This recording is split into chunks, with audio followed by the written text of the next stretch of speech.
สบายดีเด้อทุกคนสบายดี Welcome to KNP Channel ทุกคนวันนี้เฮากับบ่จักสิถ่ายคอนเทนต์หยังเนาะกะสิสัมภาษณ์น้องชายซะ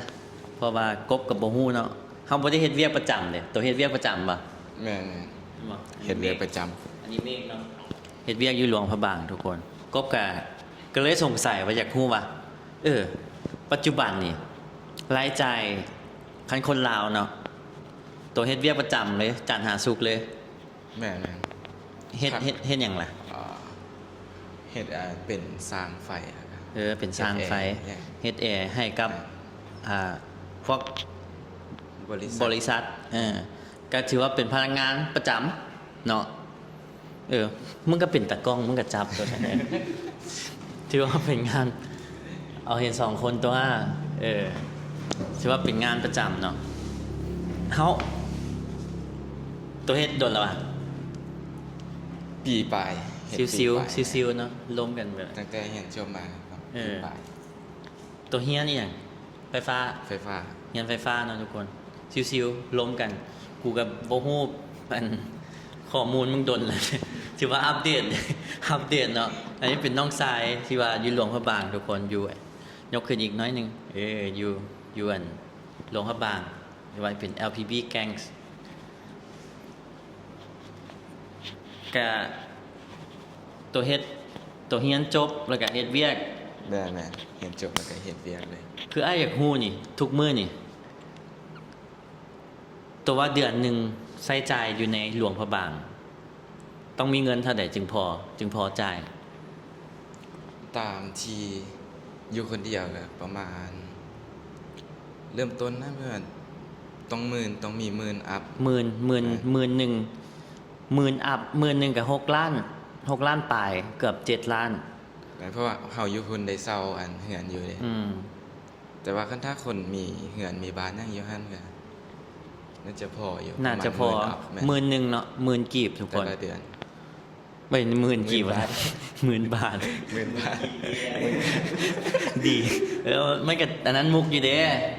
บอกมันกับใครสิวันตบมุกได้อยู่ โอ้แสดงว่าต่ำๆนี่ต้องเป็น11,000จึงอยู่ได้ แม่ รวมค่าเช่าค่ากินค่าอยู่ค่าน้ำมัน ทุกอย่าง แม่ แม่นบ่ ทุกอย่าง 11,000กับประมาณ300 กว่าดอล350 ดอลทุกคน จึงพอจ่ายอยู่ลาว และอัน ตัวว่าค่าเหลือจ่ายเลยต้องเป็นเท่าไหร่ประมาณเท่าไหร่จึงสิแบบ อันนี้แบบอีลาอีเลือนบอก11,000 แม่ 11,000นี่มันกัด แบบพออยู่ได้นะ กัดกินแต่ละเดือน เดือนส่วนเดือน เดือนส่วนเดือน ต้องมีหมื่นอัพเกือบ20,000 แต่ขั้นตัวเลือกได้นี่ตัวว่าซ้ำไหนจึงสิพอจ่ายอยู่ลาว สำหรับคันเป็นพนักงานประจำ ประมาณ ขั้นพนักงานประจำ หมื่นปลายเกือบ20,000นี่น่าจะพอมีเงินเก็บอยู่ 20,000กับประมาณเท่าไหร่10ไป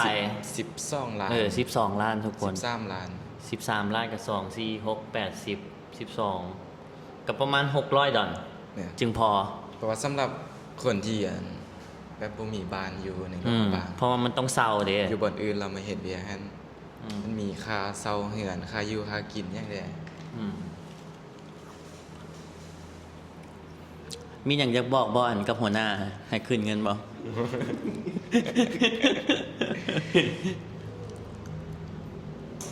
ช่วงไหลรายจ่ายตัวเบิดกับค่าหยังค่าสร้างสรรค์ ส่วนหลายก็หมดค่าอยู่ค่ากิน ขนาดหลวงพระบางแคบๆตัวเติมน้ำมันไปเวียกมันก็เปลืองไปานนั้นบ่ เฉลี่ยเดือนหนึ่งตามที่เราเห็นมาประมาณ500,000 400,000 บาท โอ้น้ำมัน 4-5 แสน สำหรับ1 เดือน อันนี้มัน สำหรับหงเดือน อันนี้มันลด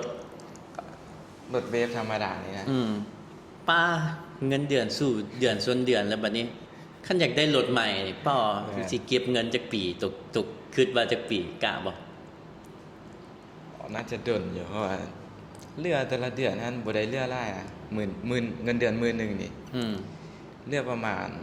ล้านปลาย เหลือล้านปลายกับประมาณ 2,000 บาท คันว่าแบบปกติได้คันว่ามีแต่เดือนได้มีอันยังว่า มีแนวใส่จำเป็นนะ อืม บ่มีเรือเลย เกือบติดลบ มีเดือนติดลบบ่ตั้งแต่เฮ็ดเวียกมาปีหนึง บ่มีแต่ว่ามีเด้อเรือไทยเรือแสนผายจังแซ่สิบ่ เออ เกือบบ่รอด ตัวยังดีได้ ใช่ ยังติดลบผล แต่ละเดือน มันมีแนวใส่ใจายจำเป็นนะ อันนี้เป็นค่าครองชีพอยู่หลวงพระบางเนี่ยเนาะแต่ว่าเขาวเศร้าตัวบ่ได้ไปกินนะฮะตามห้านอาหารอย่างที่ บ่ ก็มีแต่แคมทางเขาวปอกเขาวเปียก แม่นๆส่วนใหญ่เขาเปียกคาบหนึงประมาณ 50,000นะ คาบหนึ่ง ตามสุดได้ คาบหนึ่ง50,000ทั้งข้าวเปียกกับ เขาเปียก น้ำดื่ม น้ำดอกน้ำดื่มเนี่ยแม่น ดักลงเพื่อที่จะบอกพออ่าวเลยง่ายคือประมาณตัวต้องจงหัวไว้เนี่ยทั้งลุมนิยามมา ก็เปลี่ยนหานค่าของกินสุกก็เดี๋ยวนี้ก็เขาได้เยียงหนึงประมาณ 15,000 20,000 ยางละ แม่น 15อาหารที่ว่าเลือกเอา เดี๋ยว แต่ นี้ ว่าคันอยู่คนเดียวนี่ก็ไปซื้ออาหารจากอย่างหนึ่งอยู่ว่า2อย่าง30,000ซื้อข้าว10,000 แม่น มากินก็ตกเฉลี่ยมื้อละเท่าใดโต เฉลี่ยก็ประหยัดสุดก็ประมาณ ข้าวกิน3คาบบ่สอง 3 กิน3 เสาช่วยแหลงนี่ประมาณแสนหนึงนี่ประหยัด มื้อละ100,000 แม่นมือละแสนนะ มื้อละประมาณ5ดอล ต่ ร้อยปลายบาทนะค่าใช้จ่าย แต่อันนี้มีแต่ค่ากินเด้ ำแม่นค่า ยังบ่ กิน ยังบ่รวมค่าน้ำมันรถ ยังบ่รวมแบบกินจุกกินจิกอย่างไร ยังบ่รวมพวกกัน มายิกมา ข ย่ องบ้านหรือว่าอีหยังที่อยากกิน แล้วโต คันสมมุติว่า เงินเดือน3ล้านนี่ ตัวสิพอจ่ายบ่ บ่สำหรับเฮานี่น่าจะอยู่บ่ได้3ล้าน แม่นบ่3ล้านบ่ได้เลย บ่พ บ่ อแล้วได้ก็บ่พอ เบิ่งดูกล้องเนี่ยเดี๋ยวจังซี่สำหรับคนที่แบบเหือนเศร้าเข้าซื้อสินะ บ่พอ3ล้านนี่ 3ล้านบ่พอ4ล้านเดียวคันแบบประหยัดสุดๆ พอบ่ 4ล้าน ก็ตกเป็นแบบมือประมาณเท่าไหร่วะเฉลี่ยมือหนึง เฉลี่ยว่ะ 4ล้านนี่เนาะ 4ล้านหาร30 จ่าย แสน33พันกีบ แสน33พอบ่ หนักอยู่ได้ หนักบ่ แสน33 แสดงว่า แต่ว่าคันเฮาซื้อแบบเป็นออกตลาดย่างมาไว้ครัว มาแต่งกินเองนี่ แต่งกิน จะถือก่อน แม่นถือก่อนแต่ส่วนใหญ่ก็บ่ค่อยมีเวลา เพราะว่าตื่นมาก็ตอนได้ไปเวียน แต่ว่าตัวไปเวียกจากโมง8โมงเช้า 8โมงเช้า 8โมงเช้าไปเวียกเขาอันพวกบริษัทเขาแปลงฟอกแปลงไฟแล้วก็ไปแปลงสิวะ แม่นมีเวียกทุกมื้อแต่เขาเจ้าเลี้ยงข้าวสวยเลี้ยงข้าว โอ้อันนี้ขนาดว่าเลี้ยงข้าวสวยข้ามหนึงเลยได้นี่ เลี้ยงข้าวสวยครับนึง อยู่ยากเว้ยแต่กล้องเนี่ยได้เดือนเท่าไหร่จึงพอใจายฮะ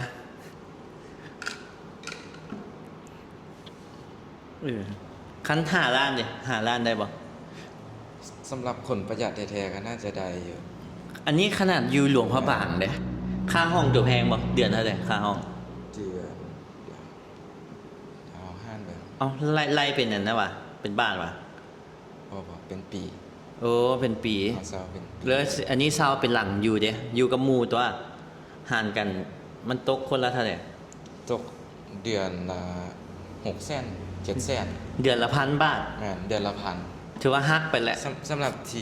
ที่พัก แบบอยู่นำกันนะแม่ ที่พัก ยังบ่รวมค่าไฟได้นี่ บ่รวมค่าน้ำค่าไฟ ค่าน้ำค่าไฟค่าน้ำประปาค่าไฟ เงยขึ้นอีกตะกองประมาณ แต่คันอ นี้ ยู่คนเดียวห้องแถวทั่วไปเดี๋ยวนี้ก็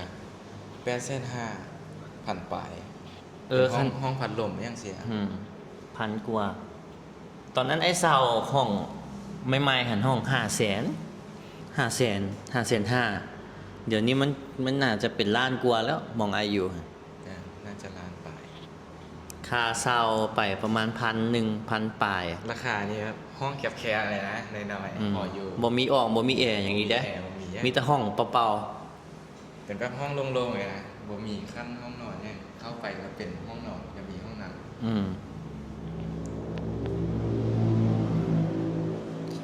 อยู่ยากเนาะ แม่น ติดซะ ติดก็ได้นี่มันมีเลขก้าเนี่ยอันนี้เลขก้ามาใส่นี่ติดนี่สินั่นแหละคันสมมุติว่าตัวได้เดือนละ30,000นี่กะว่าสิมีเงินเก็บหลายบ่ต่อเดือนกะว่าสิเก็บได้จากพัน30,000กับ1,000 บาท$1,000สมมุติไร คัน30,000ก็โอเคอยู่สำหรับนักเรียน หลายหรือน้อยตัว หลายเลย หลาย เทียบใส่ค่าของซีมแล้วเรา เพราะหลวงพระบาง มันแพงกว่าอยู่เบียงกว่าเขาวเปียกถ้วยเท่าไหร่วะ40 40,000 ช่วย ห้า 40 ห้านทั่วไป อืม 40,000 50,000 4 ทั่วไป 50,000 แม่น กับประมาณ$2.5กับ$3มันก็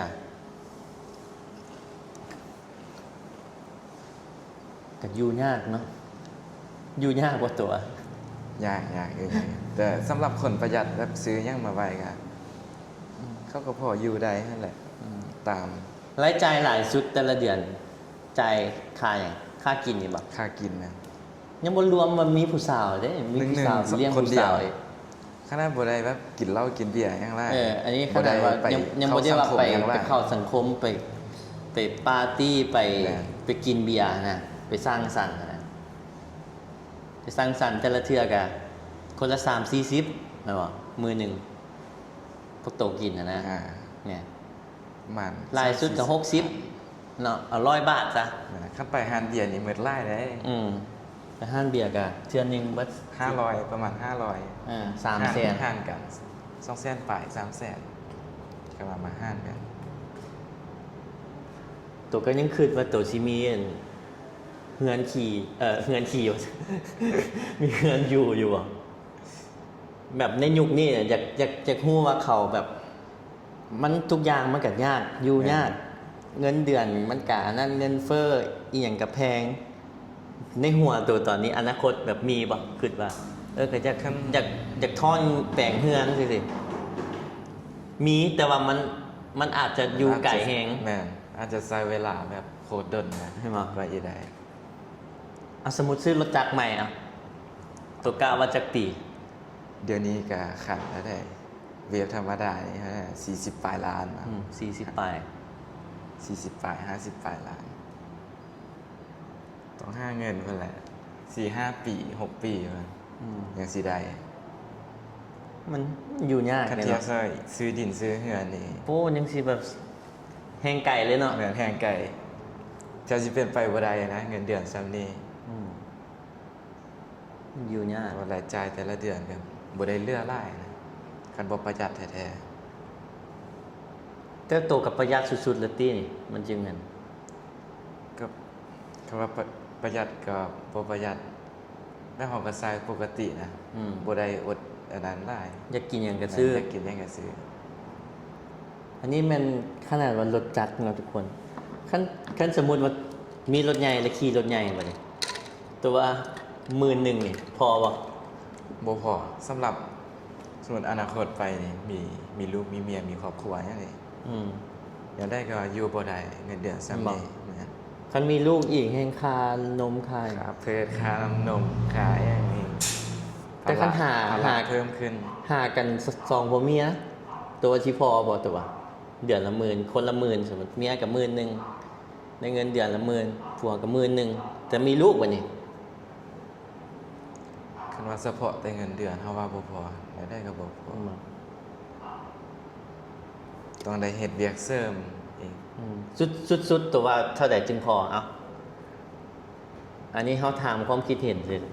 สำหรับเทียบใส่ปัจจุบันก็ 10 ล้าน เหมือนประมาณคันว่าเลือกได้ก็อยากได้สูงกว่านั้นแต่ว่าเทียบใส่ความเป็นจริงอะนะ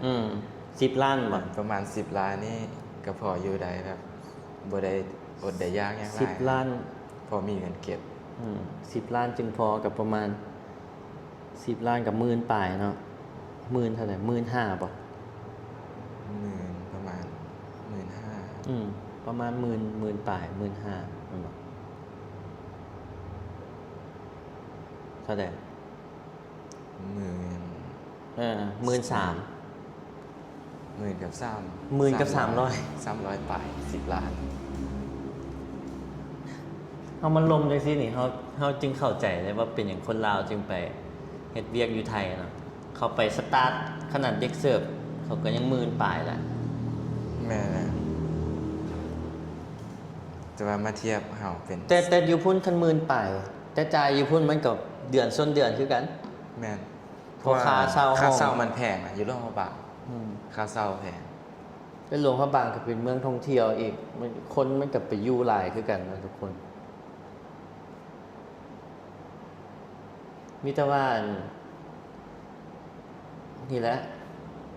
ทรงอันเครื่องแหละมันจึงไวเด้ ล็อตเดียวรวยเลย บั สิ ด นะ เดียวเลย บ่หยอกโอ้มันกัดอยู่ยากคันอยู่บ้านโตอันนี้มันอยู่อันแถวเมืองงอยพวกเรา แม่ ทุ น ก อ ค ยู่ น น้องเขี้ยวอยู่เมืองงอย คันเฮ็ดเวียกอยู่พุ่นนี่แห่งอ้ายว่าแห่งเงินเดือนต่ำติ แม่น น่ะแม่นว่า ต่ำกว่าในเมือง อันนี้มันสูงเลยได้นี่ อยู่ในเมือง สำหรับสำนี้ที่ว่า เทียบใส่ทั่วไปก็ถือว่า อืม ดีเลยสำนี้10,000นี่ แสดงว่าตัวได้หลายหรือจะได้น้อย10,000นี่ถ้าเทียบกับคนอื่นเนาะ เทียบใส่เวียกทั่วไปก็กลางๆบ่ถึงขั้นแบบดี เทียบกลาง คันเทียบใส่แบบเวียกที่เฮาเฮ็ดกับอยู่บ่อนอื่นนั่นน่ะ ๆอืม บ่อนอื่นน่าจะสูงกว่านี้ อ๋อมันอื่นน่าจะสูงกว่านี้ คันไปเทียบใส่กับแบบพนักงานแบบเสิร์ฟยังธรรมดายังไปถือว่าสูงอยู่ พนักงานเสิร์ฟเท่าไหร่อยู่หุ่นห้านเบียร์3 ล้าน 3 ล้านเนี่ยประมาณ3 ล้านปลาย 3 ล้านกับ5,000เนาะ แม่น ประมาณ 5,000 บาท ประมาณ ประมาณ150 ดอลประมาณนี้3 ล้านแต่ก่อนนี่ได้เงินเดือน3 ล้านนี่หลายเด้แต่ก่อนมัน10,000ปลายเด้3 ล้านต่อเงินมันบ่เฟ้อนะแต่มาฟัง3 ล้านเดี๋ยวนี้นี่แบบ 5,000 บาท แล้วคันเงินเดือน3 ล้านนี่นะคือสิซื้อข้าวมาแล้วก็กินแต่พักแต่เจียวแหละ3 ล้านพอบ่ถูกบ่าว 5,000ถ้ามาพออยู่เลย 3 ล้านหักไปแล้ว อ๋อหัก 600,000ค่าห้อง700,000เนาะ หักค่า ลองไล่ดู3 ล้าน 3 ล้านหักค่าห้องไป6 ค่าห้อง 600,000 600,000 600,000 เหลือเท่าไหร่ เหลือ2,400,000 2,400,000อ๋อ เอาค่า ค่ากิน กินมื้อละ100,000เนาะมื้อละ100,000 3 ล้าน เอามื้อละ100,000กับ3 ล้านแล้วเอาติดลบ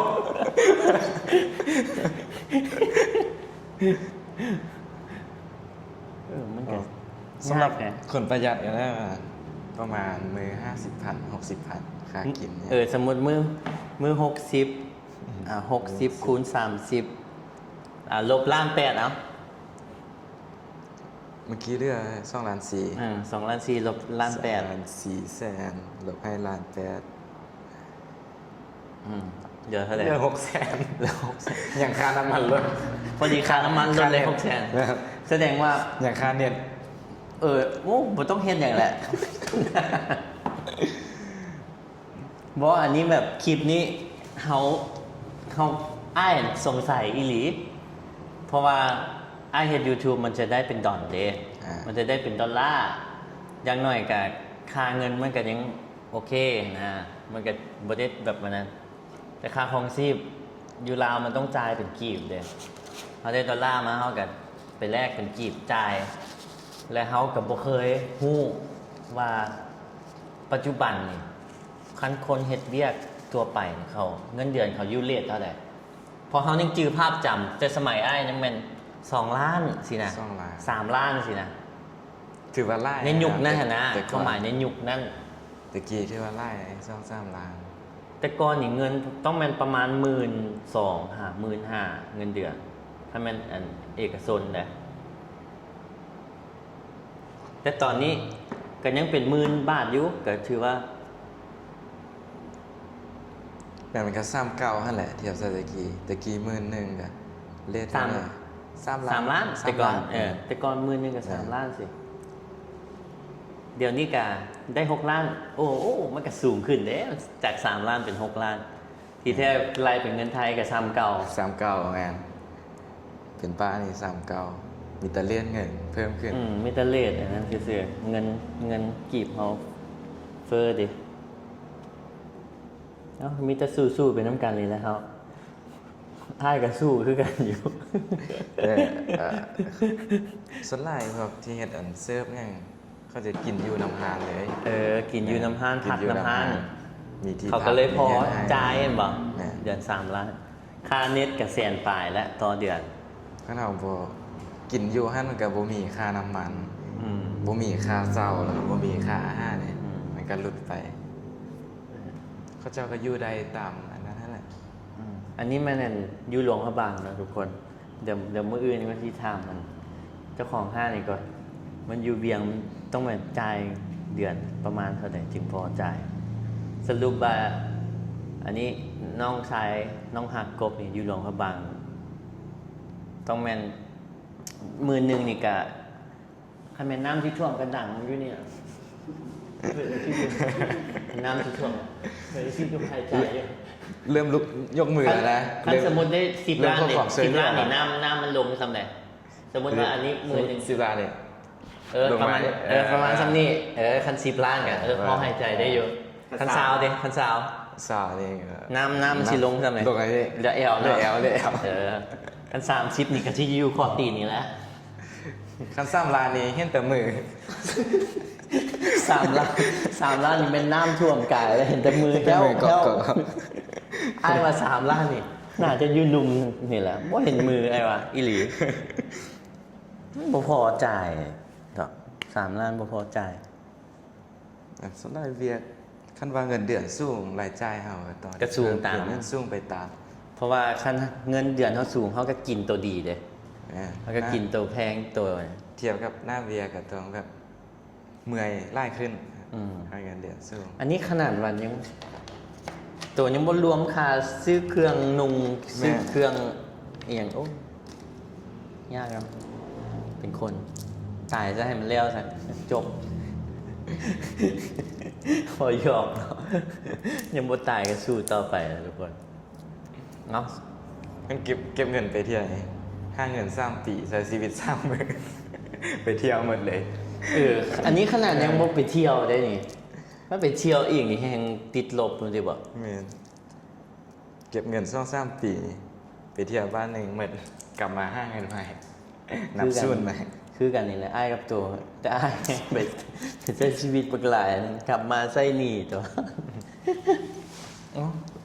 ที่ว่าอันนี้เป็นค่าครองชีพทุกคนอยู่หลวงพระบางเนาะ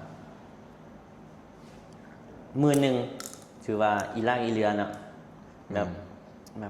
พออยู่ได้นะ พอกับพออยู่พอกินคัน15,000ก็สิสบายขึ้นมาหน่อยนึง20,000ก็สิโอเคหลาย30,000ก็สิแบบอันนั้นตามบอกเนี่ย30,000ก็น้ำสิเพียงเอว